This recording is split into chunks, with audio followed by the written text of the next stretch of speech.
ஆர்ப்பாட்டத்திற்கு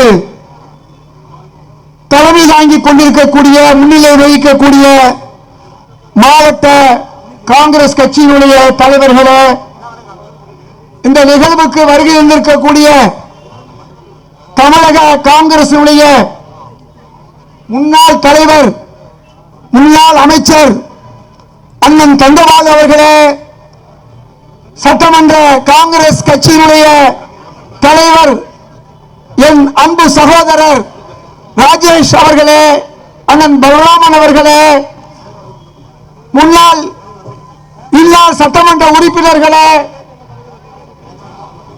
மாநில மாவட்ட நிர்வாகிகளே, தமிழ்நாடு காங்கிரஸ் தலைவராக அன்பு அடலேறு செல்வ பெருந்தகை அவர்களை நியமித்த மறுநாளே ஒரு ஆர்ப்பாட்டம். இது காங்கிரஸ் கட்சியுடைய மாபெரும் எழுச்சி. அகில இந்திய காங்கிரஸ் உடைய வங்கி கணக்குகளை முடக்கிய பாஜகவினுடைய கொட்டத்தை அடக்க, அவருடைய திமிரை எதிர்க்க இன்று நடக்கக்கூடிய இந்த ஆர்ப்பாட்டம் என்பது ஓரிரு மாதத்திலே பாஜகவை இந்திய அரசிலிருந்து அகற்றுவதற்கான ஒரு எழுச்சி கூட்டமாக நான் இதை பார்க்கின்றேன்.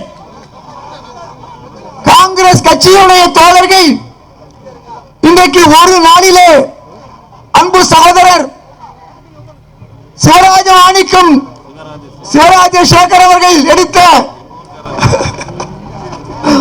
உங்க நண்பர்கள் ஞாபகம் இந்த ஒரு நிகழ்வை இன்றைக்கு நம்முடைய தலைவர் செல்வ பெருந்தகை அவர்கள் இந்த எழுச்சியுடைய நாயனாக இன்னைக்கு திகழ்ந்து கொண்டிருக்கிறார்.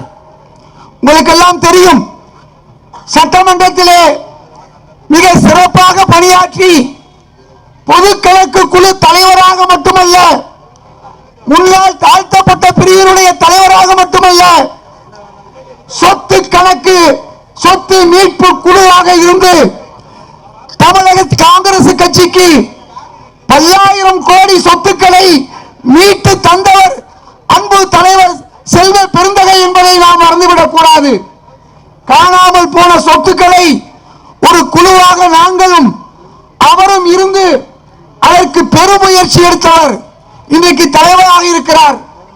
சொத்தை மீட்ட தலைவர் செல்வ பெருந்தகை தமிழ்நாடு காங்கிரஸையும் மீட்க வேண்டும்.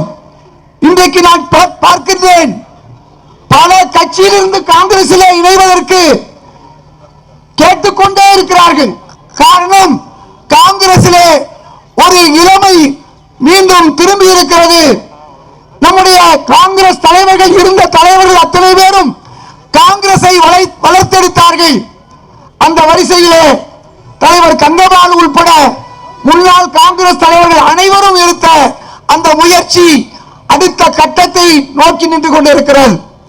இன்றைக்கு நம்முடைய வங்கி கணக்கை முடக்குவதன் மூலமாக காங்கிரஸை முடக்கலாம் என்று பாஜக தப்பு கணக்கு போடுகிறது. உங்களுக்கெல்லாம் தெரிஞ்ச ஒரு பழமொழி, சீப்ப ஒளிச்சு வச்சுட்டா கல்யாணம் நின்று வரும் நினைக்கிறாங்க. இது எவ்வளவு பெரிய கொடுமை. இன்றைக்கு காங்கிரஸை அழிக்க முடியாது. நேற்று வந்த பாஜக ஆட்சி 100 ஆண்டுகள் இருக்கக்கூடிய காங்கிரஸை எப்படி ஒழிக்க முடியும்? இந்த கணக்கை ஒழிக்கக்கூடிய அந்த நேர்மை அவர்களுக்கு இருக்கிறதா என்றால் இல்லை. சமீபத்திலே 5 நீதிபதிகள் தலைமை நீதிபதி உட்பட 5 நீதிபதிகள் ஒரு மிகப்பெரிய சாட்டை அடியை பாஜக அரசுக்கு கொடுத்தார்கள். பாஜக எவ்வளவு பெரிய ஊழல் கட்சி, எவ்வளவு பெரிய அராஜக கட்சி, எப்படி அவர்கள் அரசியல் சட்டத்தை மீறினார்கள், எப்படி வங்கியினுடைய சட்டத்தை மீறினார்கள், எப்படி தகவல் அறியும் உரிமை சட்டத்தை மீறினார்கள், இவ்வாறு இந்தியாவுடைய அனைத்து சட்டங்களையும் ஜனநாயக முறைப்படி மீறி தேர்தல் நிதியை 90 விழுக்காடு நிதியை பெற்றிருக்கிறார்கள். அது மட்டுமல்ல, தேர்தல் கமிஷனை தங்கள் கட்டுப்பாட்டிலே கொண்டு வருவதற்காக வேண்டி தேர்தல் கமிஷனரை நியமிக்க வேண்டிய 3 ஆளுமைகளிலே ஒன்று உச்ச நீதிமன்றத்துடைய நீதிபதியாக இருந்த சட்டத்தை மாற்றி பாஜகவுடைய கட்சியை சேர்ந்த அவருடைய ஆட்சியில் இருக்கக்கூடிய சட்ட அமைச்சரை கொண்டு வருவதற்கு முயற்சி எடுத்தார்கள். ஆக இந்தியாவுடைய சுப்ரீம் கோர்ட்டை புல்டோசர் வைத்து தாக்க முயற்சி செய்தார்கள். இன்றைக்கு எதிர்க்கட்சிகளுடைய தலைவர்களை அமலாக்கத்துறை என்று சொல்லக்கூடிய புல்டோசரை வைத்து தாக்க முற்படுகிறார்கள். வருமான வரி கணக்கு என்று சொல்லக்கூடிய அந்த ஆயுதத்தை பயன்படுத்தி, அந்த புல்டோசரை பயன்படுத்தி இந்தியாவுடைய ஜனநாயகத்தை வேறறுக்க முயற்சி செய்கிறார்கள். ஆகவே அன்பு சகோதரர்களே, நாம் விடக்கூடாது. 2024 தேர்தல் என்பது நம்முடைய மக்களை காப்பாற்றக்கூடிய, ஜனநாயகத்தை காப்பாற்றக்கூடிய, அரசியல் அமைப்பை காப்பாற்றக்கூடிய ஒரு தேர்தல்.